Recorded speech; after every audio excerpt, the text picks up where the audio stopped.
할렐루야. 이 아침 죄전을 찾으신 여러분들에게 하나님의 은혜와 평강이 함께 하시기를 축원합니다. 오늘 마가복음 15장 이 마가복음의 전체의 주제라고 할 수 있는 십자가 위에서 죽으신 예수 그리스도에 합당한 가장 중요한 십자가의 죽음이 기록되어 있는 부분이다. 이렇게 볼 수 있습니다. 예수님은 마가복음 1장부터 시작해서 이 15장 십자가의 죽음을 향해서 달려오셨다. 한 곳만을 바라보면서 거기에 집중해서 달려오신 모습들을 보게 되고 마침내 그 뜻을, 그 의미를 이루셨다. 그래서 우리가 무엇을 하기 위해 태어났는가, 무엇 때문에 사는가, 뭐 이런 것도 중요하죠. 그런데 무엇을 위하여 죽었는가도 매우 중요합니다.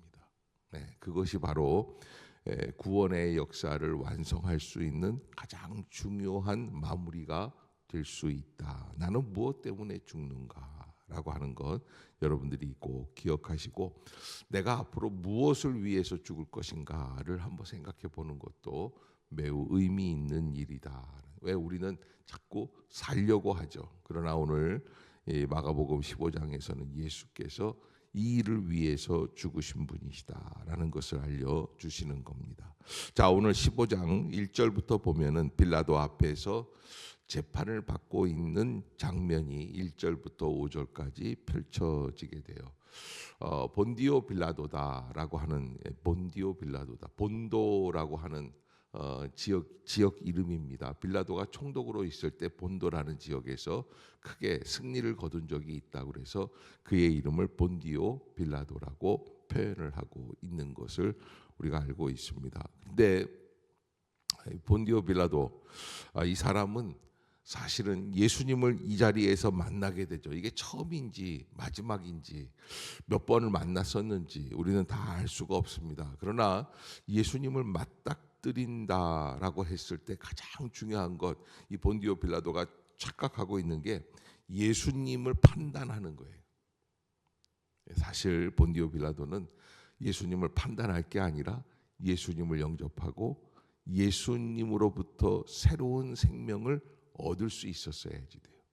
그런데 본디오 빌라도는 예수님을 판단하고 정죄하고 예수님, 그리고 나중에는 이제 다른 마태복음이나 이런 데 보면 손까지 씻죠. 나는 이 사람의 죽음과 상관이 없다. 나는 살리려고 했다. 왜?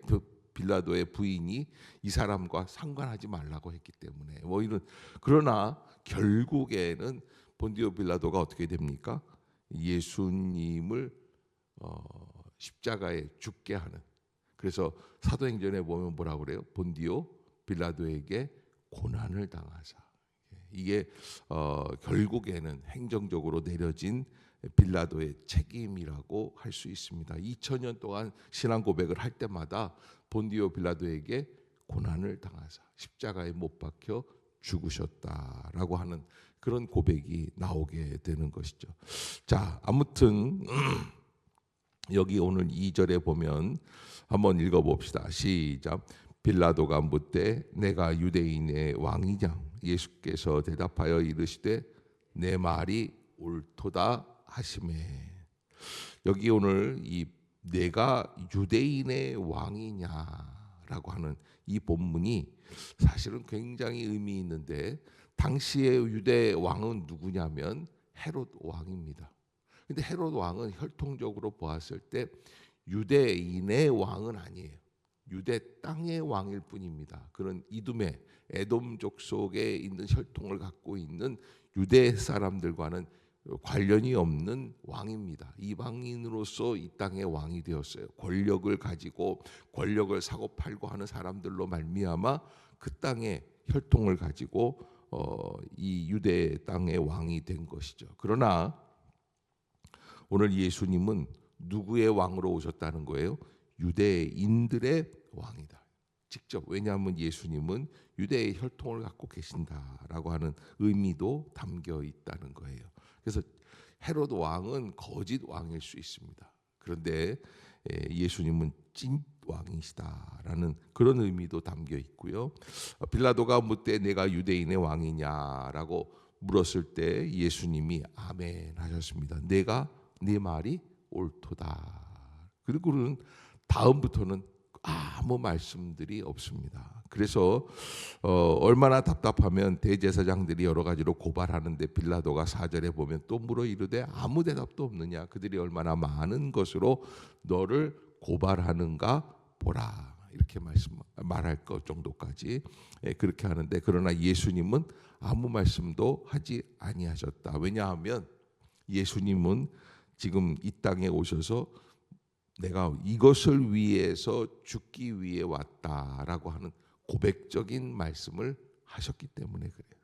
내가 유대인의 왕이냐? 내 말이 옳도다. 이 말 안 했으면 죽지 않으셨을 텐데 이 말 때문에 죽음에 들어가게 되시는 거죠. 그러면서 이제 6절부터 본격적으로 판결에 이르게 됩니다.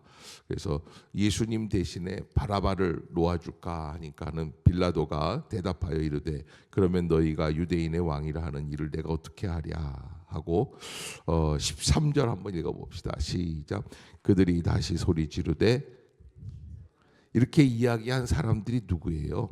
예? 이렇게 얘기한 사람들이 11절을 한번 봅시다. 시작. 그러나 대제사장들이 무리를 충동하여 도리어 대제사장들이 무리를 충동하여 도리어 바라바를 놓아달라 하게 하니. 그러니까는 정치적 전략적으로 어중이 떠중이들을 데려다가 충동질을 해서 진짜 무리들의 이야기가 아니라 거짓 말들을 그렇게 만들어서 했다라고 하는 것입니다. 14절에 보면 빌라도는 이렇게 이야기를 합니다. 이르되 어찌미냐 무슨 악한 일을 하였느냐. 이거는 예수님이 십자가에서 죽을 이유가 행정적으로 봤을 때 아무것도 없다. 근데 여기 보면은 더욱 소리 지르되 십자가에 못 박게 하소서 하는지라. 그래서 15절 시작. 빌라도가 무리에게 만족을 주고자 하여 바라바는 놓아주고 예수는 채찍질하고 십자가에 못 박히게. 자, 이게 정치적인 행동을 하게 된 거예요. 정치적인 선택을 하게 되는 거예요. 정치적인 판단을 하게 된 거예요. 이게 진짜 법이 있느냐 없느냐 이걸 따진 게 아니라, 죄가 있느냐 없느냐를 따진 게 아니라 정치적인 액션을 취한 것이다. 여기에서 빌라도는 진정한 자신의 의지를 뛰어넘어서 엉뚱한 길로 나아가게 되는데, 이게 이제 무리에게 만족을 주고자 하여 그랬다는 것은 자기가 총독으로 있으면서 소요가 일어날까봐 백성들이 두려워서 이렇게 한 건데, 이 행동 때문에 빌라도는 영원히 저주받은 본디오 빌라도에게 고난을 받으사 십자가에 못 박혀 죽으셨다라고 하는 호칭을 얻게 되는 것이고, 그는 이 유대 땅의 총독으로 계속 있기 위해서 예수를 십자가에서 죽게 하는데 동조를 했습니다. 그런데 내려오는 이야기에 의하면 빌라도는 얼마 되지 않아서 정신이 이상이 돼요.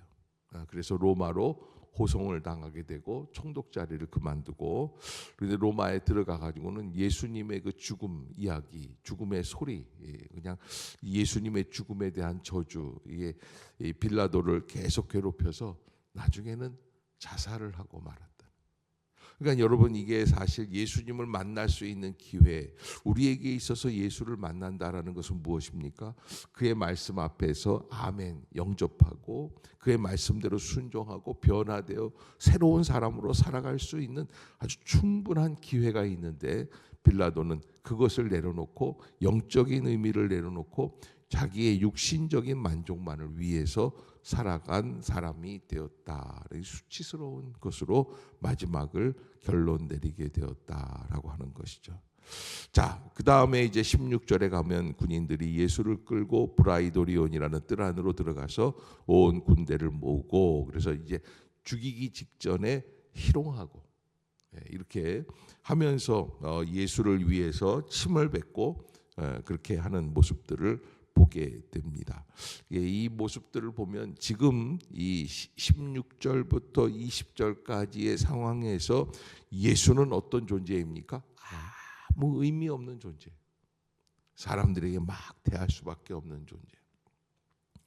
그래서 아무리 하나님의 뜻을 가지고 이 땅에 오셔서 우리를 구원주로 인도해 주실 그 그리스도 구원자이시지만 인간의 눈으로 보았을 때는 이렇게 희롱당할 수밖에 없는 존재로 전락할 수도 있다는 거예요. 우리가 조심해야지 돼요. 우리는 눈에 본 대로 판단하고 정죄하고 저거는 나쁜 놈이다 이렇게 생각을 하고 우리의 선입견대로 그를 판단합니다. 그러나 이것이 하나님의 메시아에 대한 그런 준비되어진 고난의 과정이었다라는 것이 우리에게는 매우 중요한 의미죠. 그러기에 우리가 하나님 앞에서 어떠한 모습을 가지고 우리가 어떻게 신앙생활을 하고 있습니까? 주변 사람들의 이 원성, 주변 사람들의 목소리, 주변 사람들의 판단 이런 것보다는 오히려 하나님께서 주신 말씀 안에서 나는 그 말씀대로 순종해 나가고 있는가라고 하는 것을 우리가 한 번 더 생각해 보고, 신앙생활은 기분에 의해서 할 게 아니라 하나님의 말씀의 원칙대로 해야만 한다라고 하는 것을 여러분들이 꼭 기억할 수 있기를 바라요.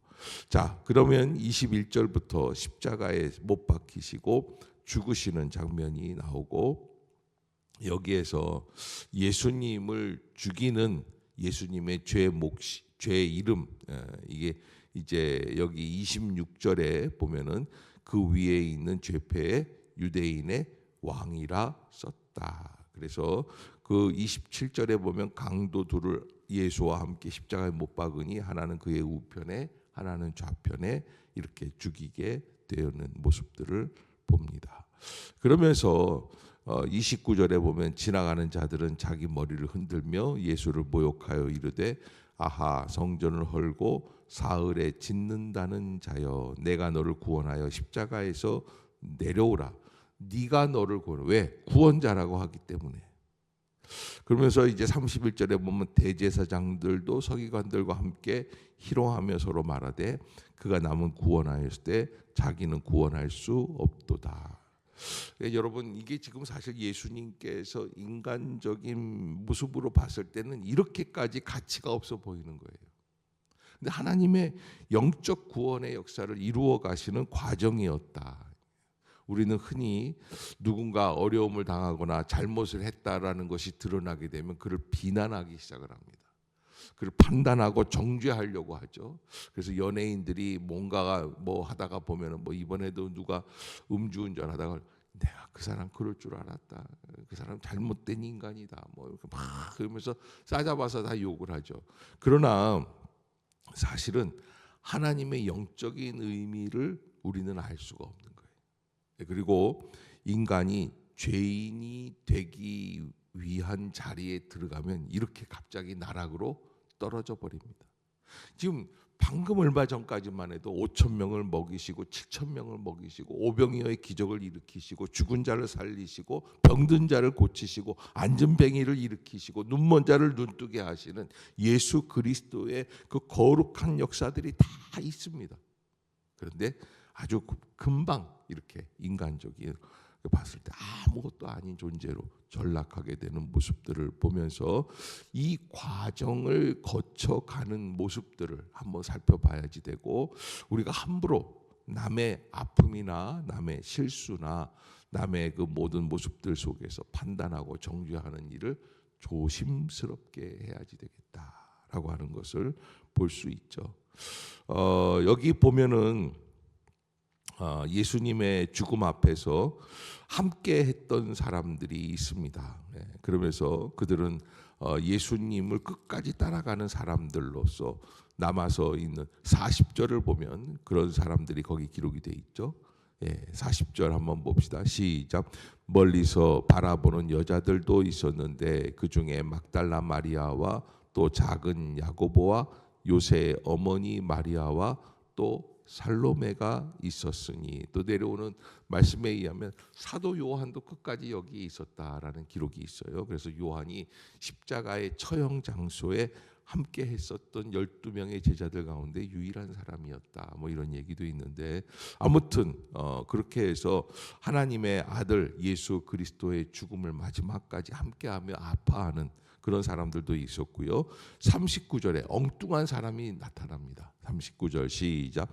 예수를 향하여 섰던 백부장이 그렇게 숨지신 것을 보고 이르되 이 사람은 진실로 이렇게 숨지신 것을 보고 그렇게 어떻게 숨지셨을까요? 38절 시작. 휘장이 위에서 아래까지 성소 휘장이 제가 마태복음 때도 얘기한 것 같은데요. 성소 휘장이 성소와 지성소 사이를 구별하는 그런 칸막이 커튼이에요. 커튼. 이 커튼이 찢어진 거예요. 근데 뭐 커튼이 찢어진 게 뭐 대수입니까? 그랬는데 이게 지금 커튼 만든 지가 한 40년 채 안 됐어요. 40년. 그런데 이 커튼 두께가 얼마냐? 커튼 두께가 1m가 넘어요. 놀래는 법이 없어요. 그러니까 이거 찢어지면 안 되는 커튼이에요. 그런데 이게 찢어져요. 그거 찢어진다는 것은 성소와 지성소를 구별하는 하나님의 거룩함을 구별하는 그래서 누구나 들어올 수 있는 길을 구원의 길을 열어주신다고 하시는 예수 그리스도를 통한 구원의 역사의 문이 열리게 되었다. 이게 바로 이 죽음의 의미다. 그것을 보고 백부장은 그렇게 이야기를 하는 것이죠. 진실로 하나님의 아들이었다. 그러니까 이 이방인이었던 백부장만 봐도 이거는 보통 사람의 죽음이 아니라 하나님의 아들의 죽음인데 어떻게 이렇게 되는가를 볼 수 있었던 마음이 있는 거죠. 그것을 보면서 우리는 죽은 이후에야 비로소 깨닫는 존재가 아닌가 하는 거예요. 죽음 이후에. 그러기에 우리가 살아있을 때의 선택을 무엇을 위해서 해야지 될까? 저는 여러분들이 나 자신을 죽이는 일을 선택하는 게 더 옳다라고 말씀을 드리고 싶어요. 나 자신을 살리는 일이 아니에요. 우리는 살려고 자꾸 그럽니다. 그러나 사는 게 길이 아니라 죽음을 선택하는. 그래서 바울이 그렇게 이야기한 거예요. 내가 그리스도와 함께 십자가에 못 박혔나니. 이게 이 신앙생활의 가장 중요한 핵심이 되는 거예요. 그러기에 우리가 오늘도 하루를 살아갈 때 나는 어떤 의미로 이 땅 위에서 하루를 살아가고 있습니까? 라고 하는 것을 한번 생각해 보고 나는 군중처럼 오늘 나왔던 무리들처럼 오클로스라고 하거든요. 예수님을 거부하고 예수를 죽이라고 소리치는 사람들은 아닌가. 왜? 분위기에 휩싸여서.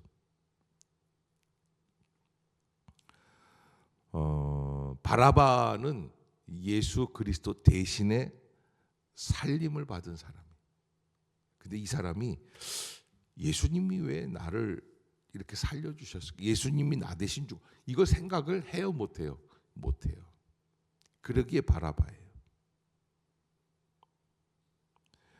백부장이 예수님을 하나님의 아들로 고백했는데 나는 예수님을 어떻게 고백하고 있습니까? 라고 하는 것, 우리가 하나님 앞에서 합당한 모습으로 나는 어떻게 살아가야 할 것인가.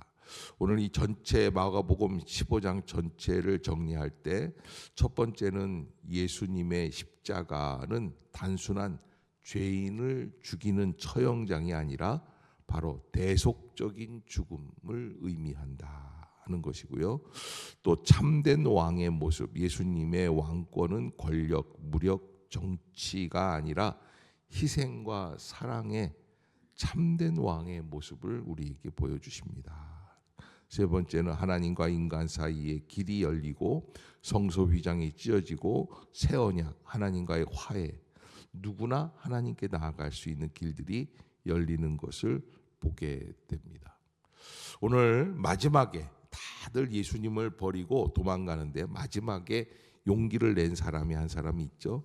그러면서 예수님의 무덤이 준비가 되는데 이 사람이 마지막이라도 용기를 낸 것이 참 잘했다 하는데 바로 43절을 한번 읽어봅시다. 시작. 아리마대 사람 요셉이 와서 당돌이 빌라도에게 들어가 예수의 시체를 달라 하니 이 사람은 존경받는 공회원이요 하나님의 나라를 기다리는 자라. 근데 자기는 정치적인 위치도 있고, 그러니까 요즘 말하는 소셜 포지션이 있는 사람인데도 불구하고 예수님의 시체를 달라고 이야기를 하는 것은 예수님을 장례를 치르기 위해 자기가 가지고 있는 모든 위치를 어떻게 하는 거예요?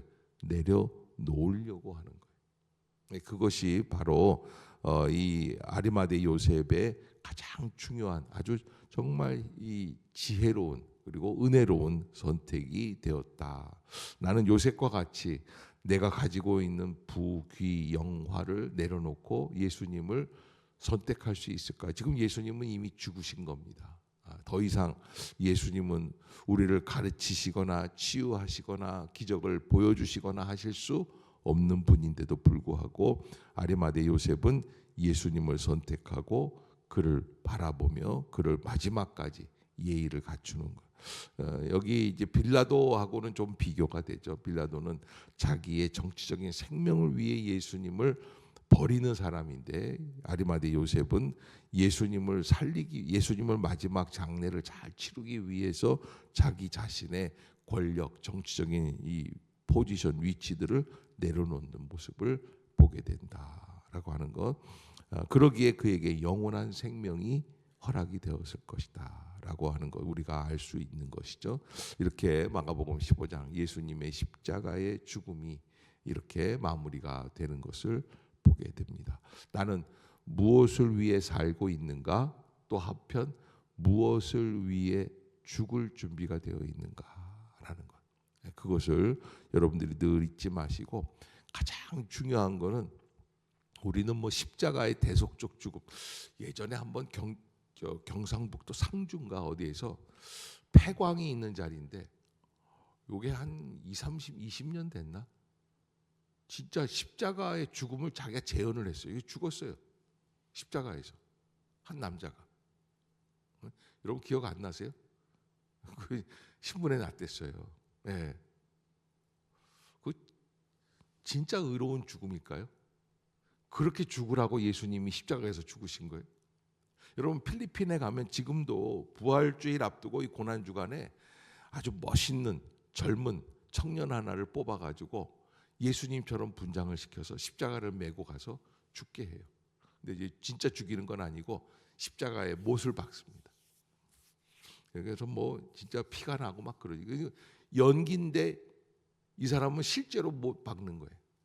그래서 너무너무 괴로운 모습들을 보게 되는데, 그런 것을 재현하는 게 십자가의 죽음을 우리가 살아나가는 모습이 되는 게 아니고, 정말 연기하지 말라는 거예요. 그거는 사람들 앞에서 그렇게 죽는 게 진짜 죽음이 아니라, 정말 중요한 거는 바울이 내가 그리스도와 함께 십자가에 못 박혔다라고 하는 거는 나의 정과 나의 욕심, 나의 마음, 나의 판단, 더 나아가서는 나의 의로움까지, 나는 이렇게 의롭다, 이것까지도 죽일 수 있어야 진정한 죽음이 일어날 수 있는 것이다. 여러분들이 꼭 잊지 마시고 오늘 15장 묵상하시면서 오늘 하루도 승리하실 수 있기를 주의 이름으로 부탁합니다. 기도하겠습니다. 사랑의 하나님, 은혜를 감사합니다. 우리 죄를 위하여 이 땅 위에 오시고 우리를 위하여 사시다가 또 우리의 죄를 용서하시기 위하여 대속적인 죽음으로 일생을 마치신 예수 그리스도의 모습을 묵상합니다. 내가 살려고 살아왔는데 오늘 예수님께서는 죽으려고 오신 그런 모습들을 보게 되고, 또 무엇을 위해서 죽으시는지, 하나님의 뜻을 순종하기 위한 죽음인지 한 번 더 살펴보게 하여 주시옵소서. 오늘도 하루 종일 우리가 그 죽음을 기억하며 살아가게 하여 주시고, 우리는 살려고 사는 자가 아니라 죽으려고 사는 자들임을 깨닫는 복된 하루가 되게 하여 주시옵소서. 모든 것을 주님께 의뢰합니다. 예수님의 이름으로 기도드리옵나이다. 아멘.